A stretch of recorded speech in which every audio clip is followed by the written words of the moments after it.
Actually, I'm not really quite sure while I'm recording this because we're going to be finishing up notes and reviewing for the test. So good morning, ladies and gentlemen.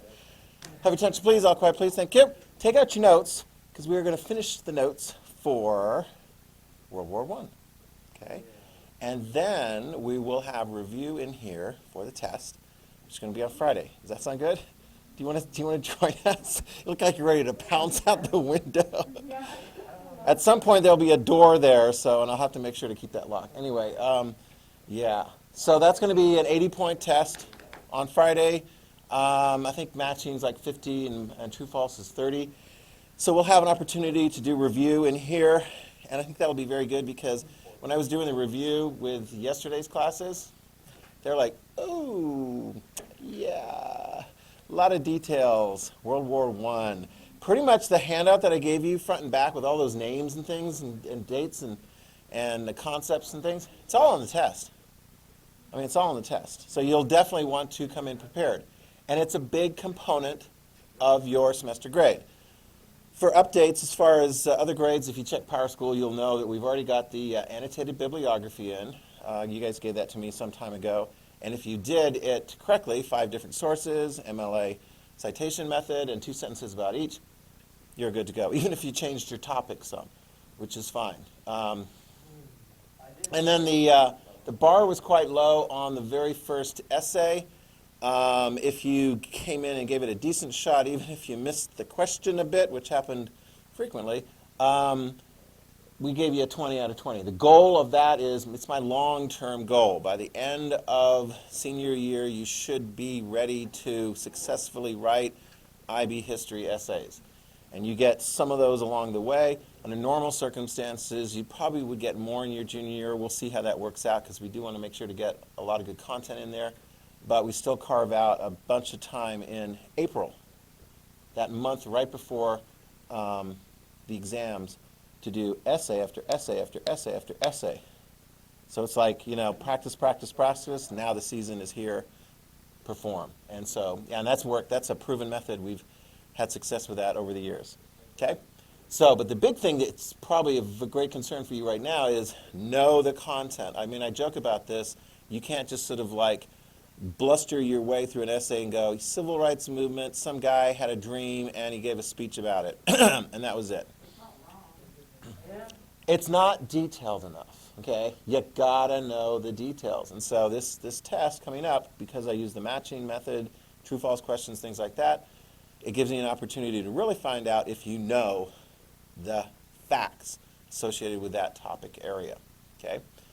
Even though ultimately, if you choose to write an essay on your IB history exam at the end of your senior year, and you choose to write one on World War I, you will be molding those details into an essay along with your wonderful writing skills and organizational skills and so forth, all right? Another question that came up, you guys are wondering, as far as your IAs.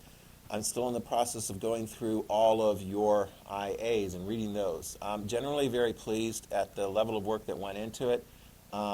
Setting up, so far, actually I think there will be some, and don't worry if I come up to you and converse and say, actually I'd like you to work a little bit more on this before we set up the meeting. But most people, I will be setting up meetings early in second semester to go through in detail what you need to do a better job for the final draft, which will be due in May of this year, okay? So, and frankly, like I was mentioning this to people before, if you do a really good job on your first draft, you don't have as much to do second semester of your junior year. I can already see that that's going to be the case. Because particularly on the research front, a lot of people did, so far that I've read their papers, have done a lot of really good research. So the kinds of things that need to be done are relatively small-ish, considering that it's a 100-point assignment again this coming semester. So that's kind of good. So, you do the work at the front end, you don't have as much to do at the tail end. So anyway, we'll be setting up those meetings in next semester as that comes up. We'll get started on our next unit right away. I don't know if I'm going to have time, depending on how this works out. Some of you guys take a little bit longer on tests, and that's fine. So if we do get started on it on Friday, great. If not, then we'll get started on it on Wednesday. And that'll be Origins of World War II. Hitler, Mussolini, Tojo, all kinds of wild, crazy stuff. Wow, it's unlike in our world today where everything's like calm and cool and normal and yeah. Psych, yeah. Actually, hopefully things will be relatively calm because, I mean, hello, we've had, look over here, 45 presidents of the United States of America. We're going to have our 46th president, and we've got pretty relative, I mean, the Lincoln one was a bit problematic. Some of the states went, we're out of here. There's always people who are upset about the results of the presidential election, but I'm hopeful that we will make yet another peaceful transition. And as part of that, get ready for the next elections. Yeah. Yeah, there was like I was following it. I don't know how many, raise your hand if you were following some of the returns coming out of Georgia. All right, some of you guys did. Some of you guys like, Georgia? That's interesting. They had 2 Senate races there, and it looks like at this point, the 2 Democrat candidates are going to win both of them. One of them's very, very, very close, but I'm anticipating the 2, which will put the Senate at 50-50 with, Kamala Harris as the vice president being the tiebreaker. The reality is, though, as far as like legislation going through Congress, you need to have a fair amount of support in order to get anything through. So, for example, when President Obama was elected, and he started off, there was a Democrat majority in the House and Senate, and he got through Obamacare. He needed all 60 Democratic senators. There was a 60 Democratic majority in the Senate. He needed all of them to get through a major part of his policy plan, which was Obamacare. Okay? I think with President Biden coming in, he's going to look, and there's different people who want him to do this and this and this, and he's going to look, reality, there's some of the Democrats that are not necessarily going to go along with some of the components of that. So maybe, let's hope, there'll be some compromising and not so much shouting at each other. But I don't know. A lot of times shouting seems to be the course of action getting ready for the next election. If you look at the long history and so forth, you'll see some peaks. And there were some times back in the time of Adams and Jefferson. I mean, just watch Hamilton if you're into musicals. I mean, there were times that people were like, it was pretty wild. And we did have a civil war after Lincoln. So, yeah, that's right, yeah. So, we'll keep watching this. We'll keep on keeping on and learning about it from a historical perspective. And all of these things, of course, have great relevance. That's why I love this subject area, because it does have great relevance to what we're going through in our lives today. Yeah. Do you know when they might confirm the results of Georgia? Because from what this For the Senate? Right. Because what it looks like, there's probably going to be a recount of how close it is. Yeah, I think on that one Senate race, I think the last I checked it was like maybe a few thousand votes difference with the Democrat leading Ossoff over Perdue. I think that might fit into the automatic recount, but I've had a lot of experiences with recounts. My uncle, Reed Hansen, lost by 5 votes. That was over in Idaho Falls. Granted, it was just a legislative district. They did a recount, and it came out 5 votes. I mean, it's unless you really are messing up, and people, there are a lot of eyes on the voting process these days. Unless you really totally mess up, then it's usually probably going to come out pretty close. And the recounts usually take, a week or 2. Yeah. 2:45. There you go. Yeah, there you go. That's June 10th.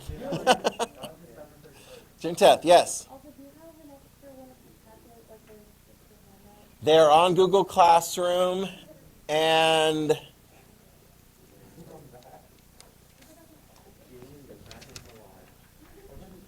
here. Okay. Let's stand up and do the pledge.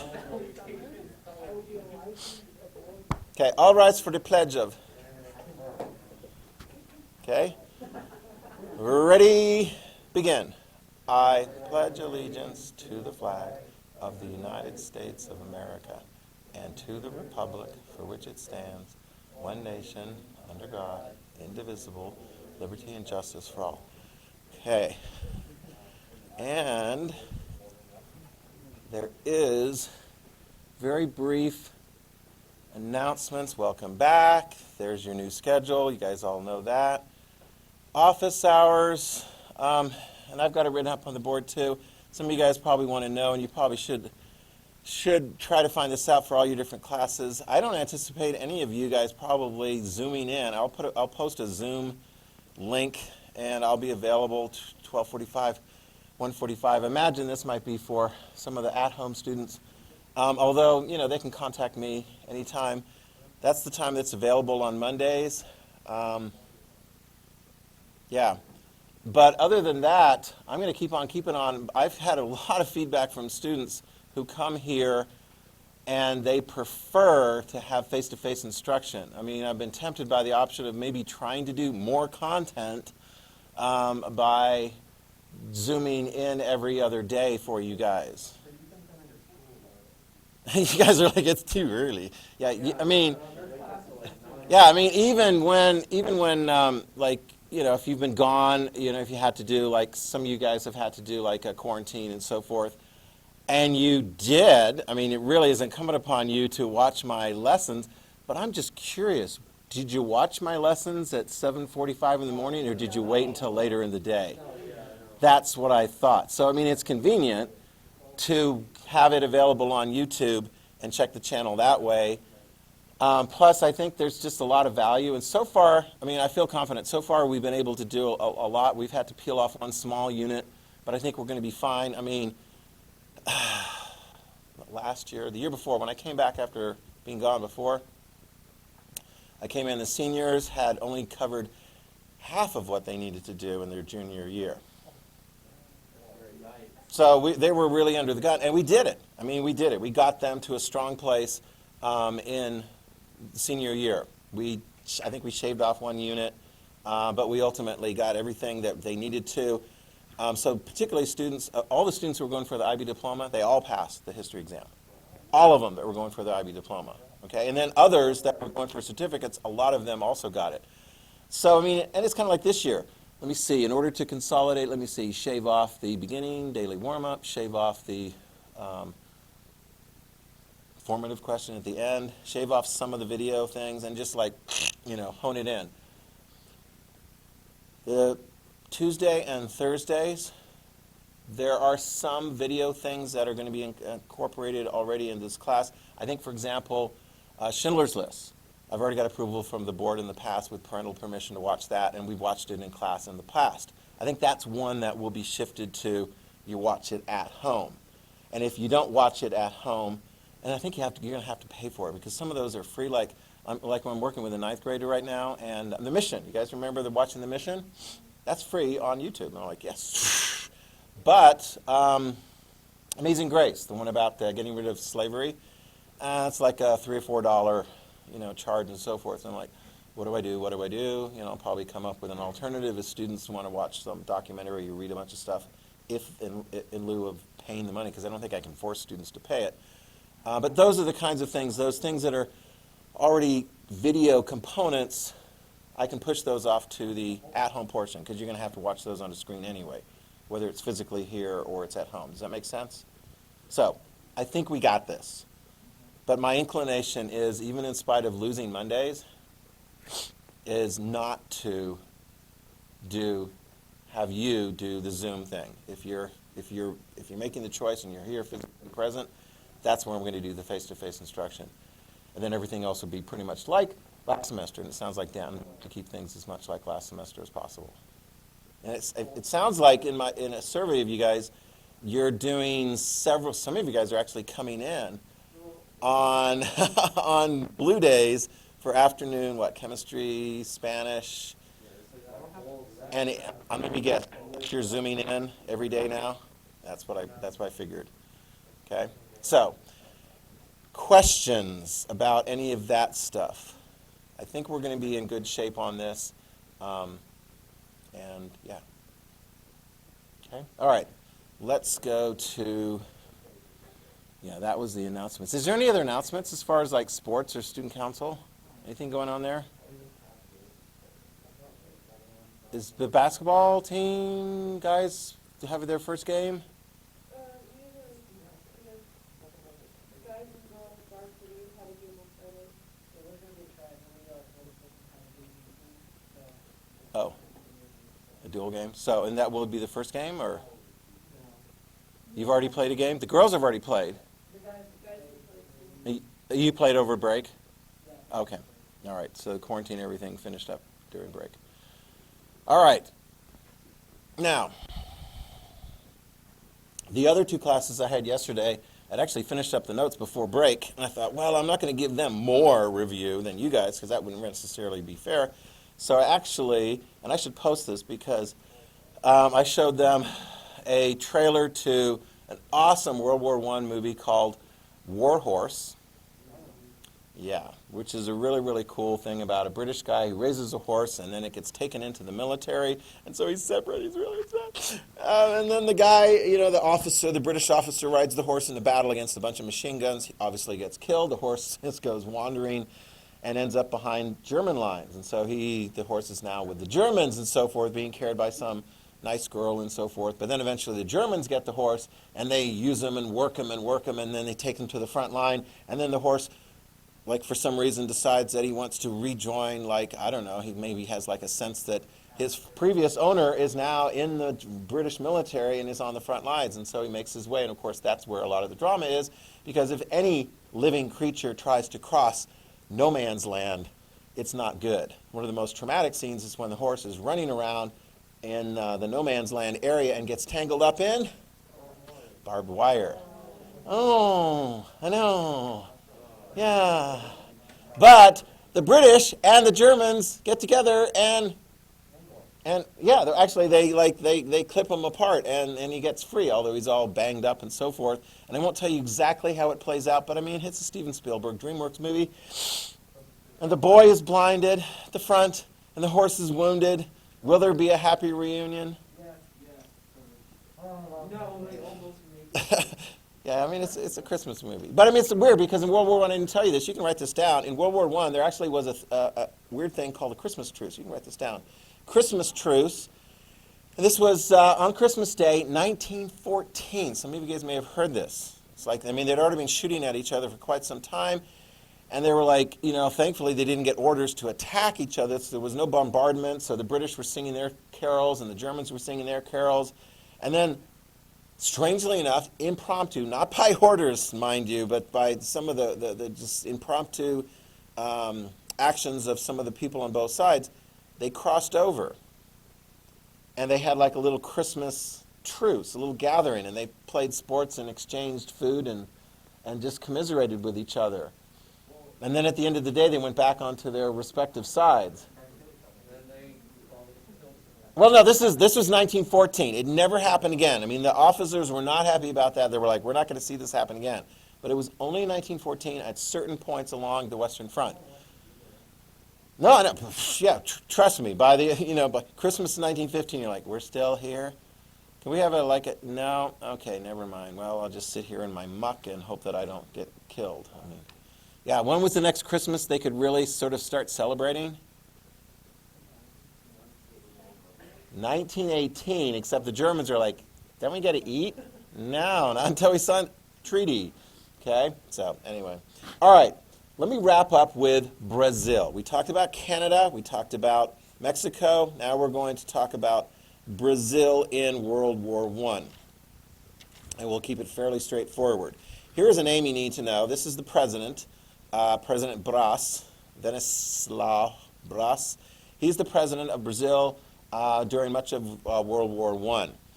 Brazil starts out initially neutral, okay? That's pretty much like all the countries in the Americas, with the exception of Canada, which was automatically on the British side right at the get-go. They start out neutral, but like all other countries in the Americas, will they participate as far as trading with countries? What do you think, Aaron? Are they going to want to trade with these countries in Europe that are needing massive resources to conduct war? And who are they going to be able to trade with? Allies, Central Powers, or both? Well, yeah, not the Central Powers because? Exactly, yeah. So you got that. So write that down. So the Brazilians, because of the British blockade, are in a position where they're really only trading with like the British and the French and so forth, okay? And they've got some vital supplies, you know, rubber and so forth, which will be more important when we get to World War II. Coffee, is that considered a vital supply? Depends on who you ask. Sometimes coffee got demoted a little bit, and they're like, no, we don't need that much coffee. And other people are like, no, we need the coffee on the front lines. This is a critical supply. How does Brazil ultimately get into the war? Because they will. And guess which side they're going to get in on it? They're going to get on the Ally side. Guess what happens? You can figure this out. Guess what happens that will make Brazil go, yeah, we're going to join the Allies against you, Germany, because you sunk a bunch of our ships. There we go. Write it down. They've got, let me see, 1917 was the key year. Of course, 1917, the Germans resumed sinking ships, you know, no more of this, like, respecting neutrality. And so the Piranha was a particular ship on April 5th, 1917, was a Brazilian ship that was sunk. It had a lot of coffee in it. Oh, the tragedy. The men, the sailors, and the coffee down to the bottom of the ocean. And so they will declare war on Germany in 1917, officially October 26, 1917. Okay? Yeah, they had lost a bunch of ships that year, and so they're like, forget it. A lot of Brazilians are really mad at the Germans. And this is kind of how it plays out. After Brazil joins the war, they seize 42 German ships. Write that down. 42 privately owned German ships. Are you not? Oh, you're right. You've got your hands crossed. It's like, okay. 42 German ships were seized by the Brazilians. They're like, you know, these ships were like, they'd been hanging out in Brazilian ports for quite a bit of time because they were afraid that they were going to be seized by the British on the high seas. And so they're like, hey, if we hang out in a neutral country, then we'll be fine. Well, guess what happens when that neutral country is no longer neutral? They take your ships. Do the Brazilians ultimately keep those ships? Yes. We'll just tell you, at the end of the war, Brazil's like, Germany, you owe us. And we're not going to like try and like force you to make things in your factory to pay reparations. We're just going to keep the ships. And that's what they did. They kept the ships, sold them to pay for the damages that had been done to Brazilian shipping companies with the loss of the sunken ships. Does that make sense? Okay? So how is Brazil going to be operating in the war? They will participate as far as naval operations, going against the German U-boats and accompanying in convoys Brazilian and other ships crossing the Atlantic. They will also send, write this down, an expeditionary force. So they will actually send soldiers over to the fight, okay, just like the United States did. But here's a key difference between the United States, Canada, and Brazilian troops. United States troops under U.S. officership, yes? In fact, who was the top commander for the United States military force? Patton? Pac-Man. Pershing. Blackjack Pershing. That's on the test. Starts with a P, whatever. And of course the Canadians, we saw they were under separate commander, Canadian commanders, but the Brazilian forces were put under the auspices of the French. So you can write that down. So you had Brazilian soldiers fighting under French commanders. Okay?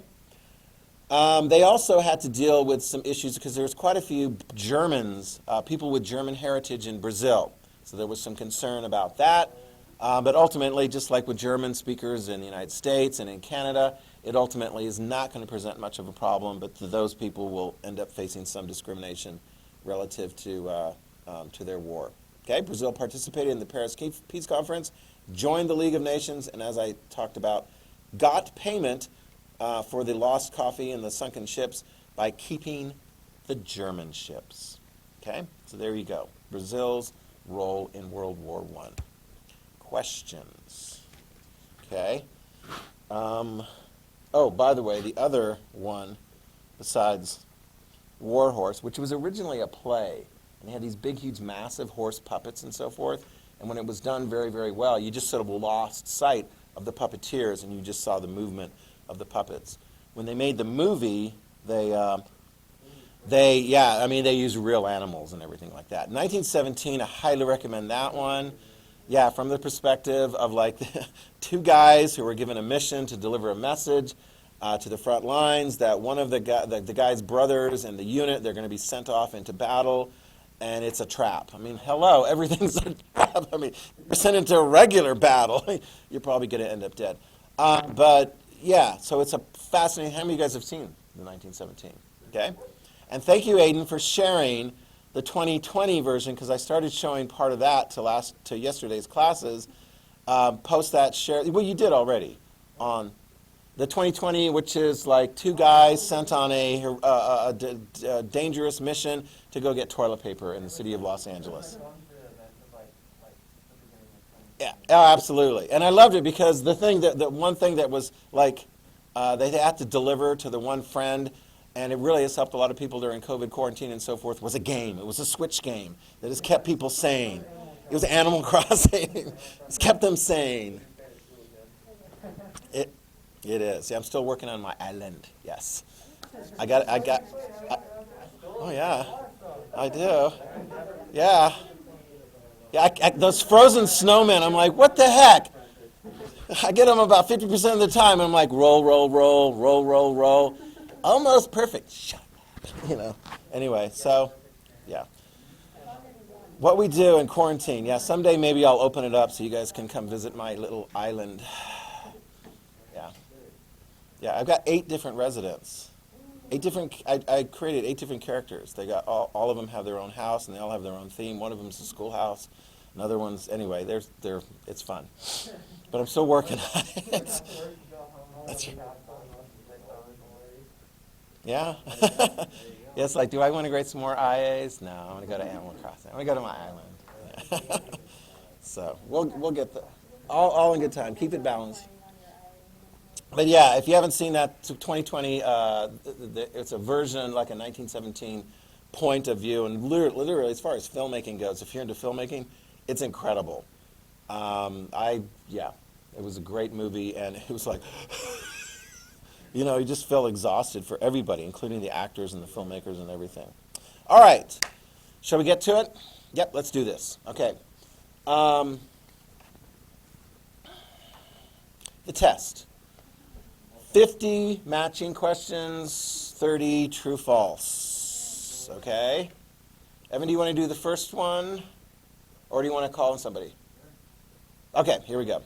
Lots of groups of people. So I'm going to be taking some of the ones. Yesterday I was able to get a couple from each of the groups of 5, pretty much, and then the true false ones are all over the place.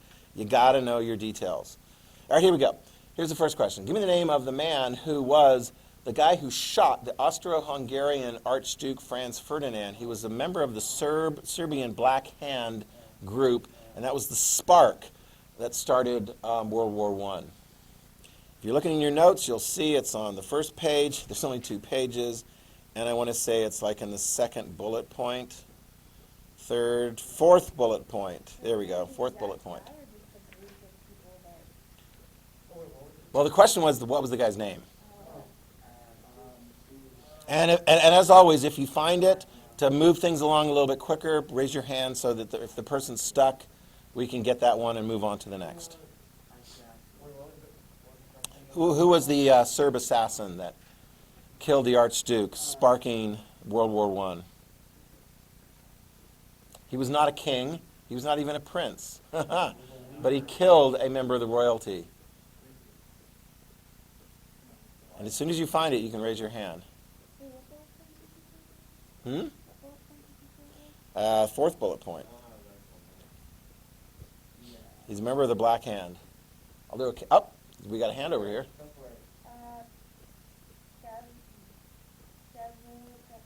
Yep, Gavrila Princip. Yeah. I notice it's going to be nice because if you get a identification, recognition, and so forth, you'll get it. It's not going to be an oral exam. Okay, so you don't have to know how to pronounce it correctly. Gavrila Princip. And again, I've got the one sheet, right? It's like that one sheet is gold mine, because if you go through that and then you just kind of make sure that you have all those things, because when I put the test together, I may pull from like distant places, but I use the sheet as a guideline. Okay, Evan, who goes next?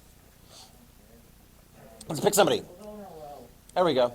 All right, you'll start in a row anyway. Cool. Here's your question. Give me the name of, actually I did this one before, so I'll ask you this one. Give me the name of the chairman of the United States Foreign Relations Committee. He was a Republican from Massachusetts, and Wilson ignored him. President Wilson went over, did the whole Paris Peace Conference, not really taking into account this man who ultimately didn't like the Treaty of Versailles, really didn't like the League of Nations proposal, and opposed it. Who was the chairman of the Senate Foreign Relations Committee? Oh, we got a bunch of hands up. Is it on the test? Yeah, of course it is. That's why I'm asking the question. Cole, you can look around. You can get this one a little bit. Yep, Henry Cabot Lodge. Very good. Okay. Cole, who goes next? Garen, we got a section of 5 different battles. You need to be able to distinguish between these battles. They're all World War I battles. Give me the name of the critical battle that involved the British, as well as Australians and New Zealanders on the one side, and then the Ottoman Turks on the other. The Turks won. They were able to pin down the Allies on the beaches not too far from Istanbul. What was the name of that battle that was devastating for the British, the Australians, and New Zealanders? And Churchill got blamed for part of it. We got a hand up over here.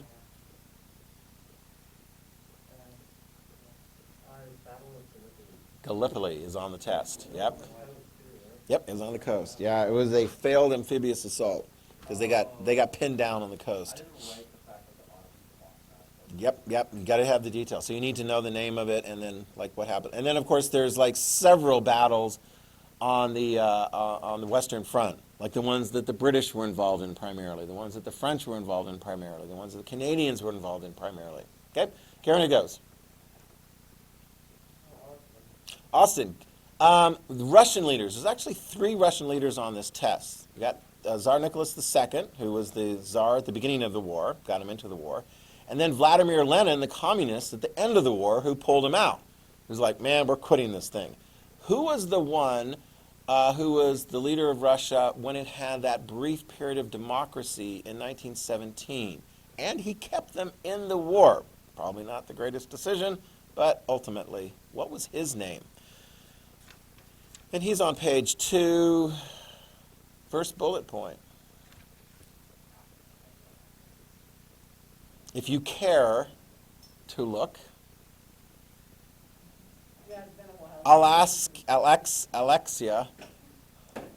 Oh, we got some hands up here.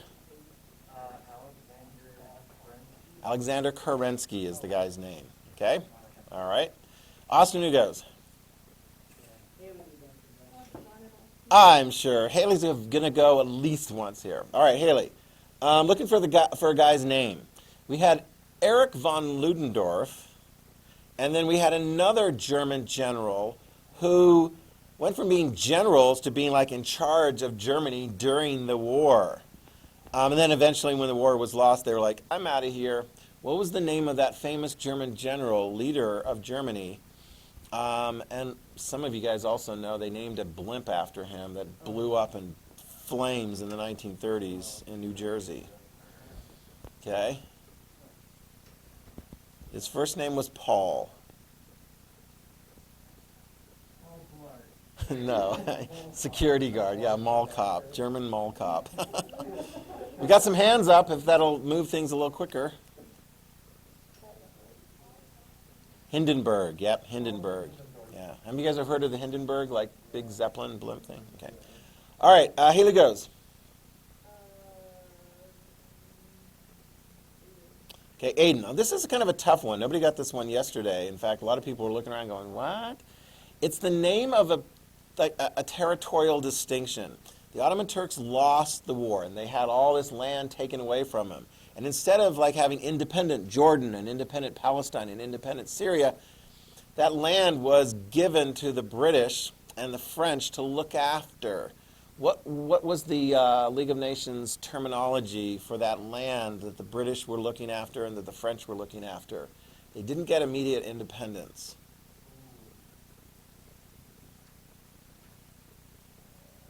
And I think I've got it.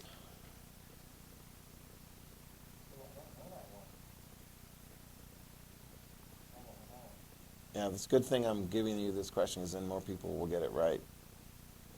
Okay. Oh, we got one hand. Let's go for it. What is it? What is it? Ultimatum? No. No, this is at the end of the war. Mandate. Yeah, mandate. Okay, it's a pretty simple word. I don't actually think I've got it listed specifically in a bullet point, but it's in your notes. The League of Nations mandate. So we had all those different territories among the Ottoman Empire. Okay? All right. Aiden, who goes next? Harold.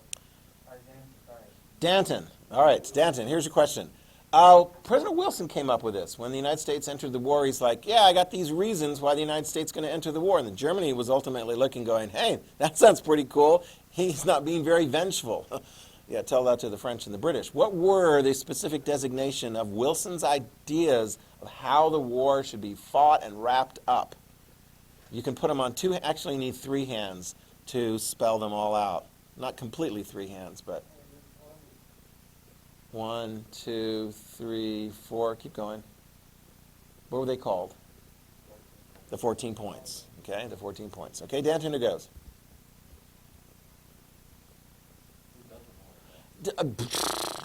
Well, I think you all want to go because in 8 minutes the review is done and you get no more questions. So.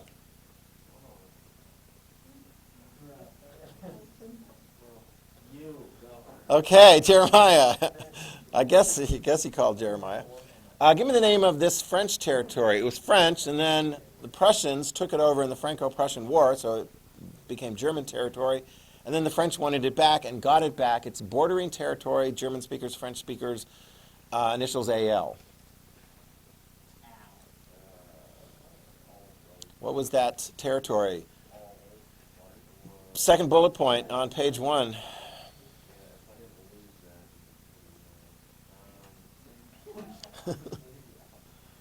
It's on the Google Classroom, and I did have a couple of extra copies.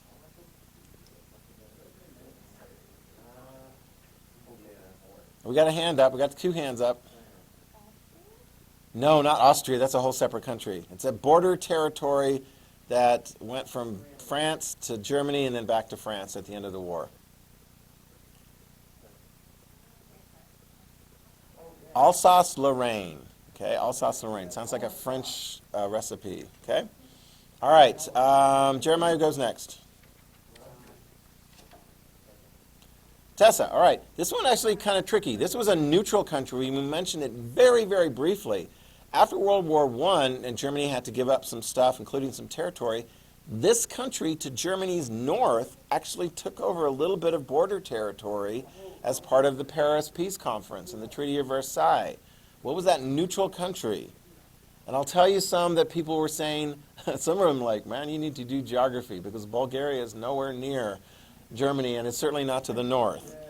It's not Finland, it's not Sweden, it's not Norway, and it's not Switzerland, which is not to the north of Germany, and it's not Netherlands or Belgium, which are to the...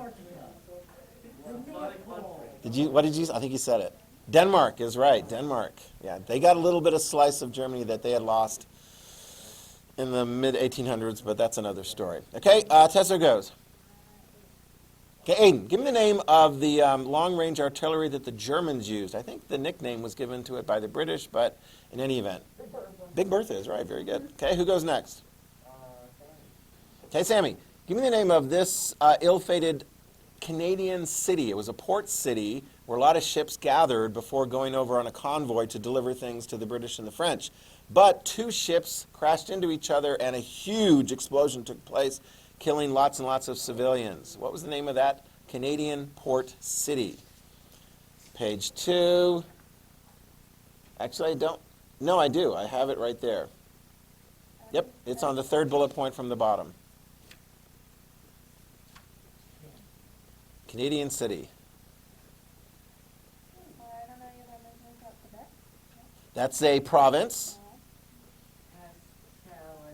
Passchendaele was the name of a battle that the Canadians fought on the Western Front. Sammy, do you want to call on somebody? Yes. Halifax? That's right. Yeah, very good, very good. Halifax is right. Yep. The big explosion. Big explosion. It is. Third bullet point from the bottom. Yeah, that one. No, I think that's Okay. All right. Sammy goes. Oh, there it is. Good. Okay, Garen. Give me the name of the American country from the Americas that did not join the war, although Germany tried really hard to persuade it to join the war, but they're like, no, that's not going to work for us.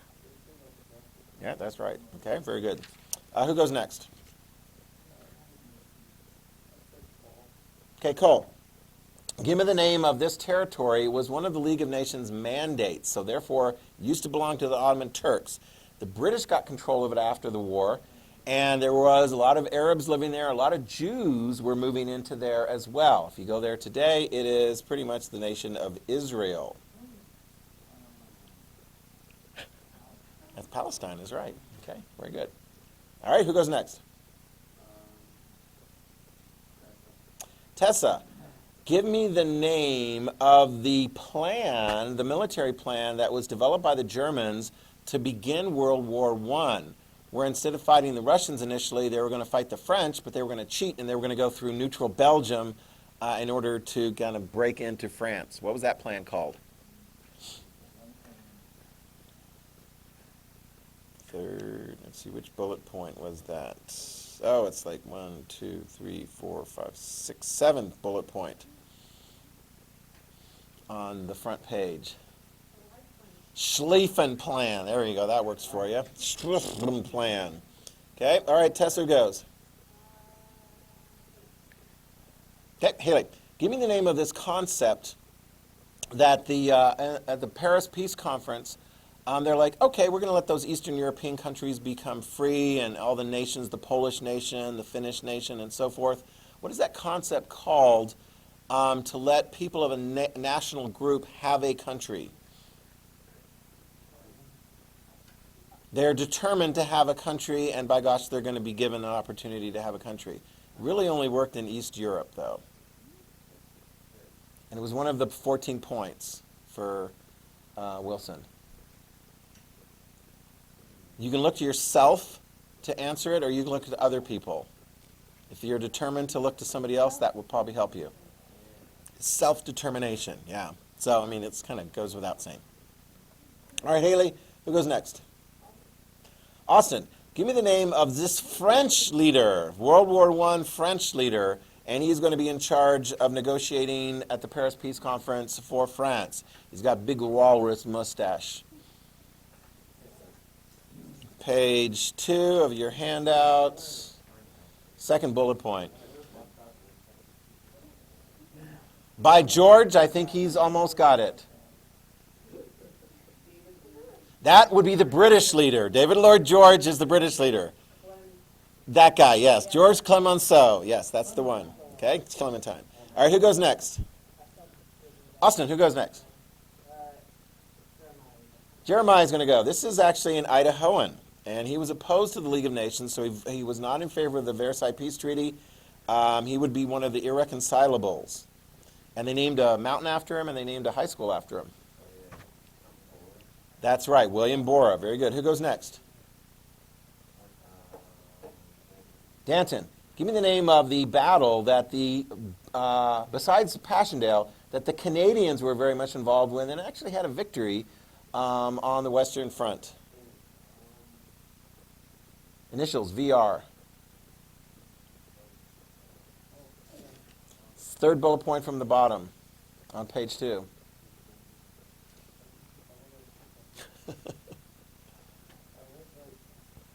Yep.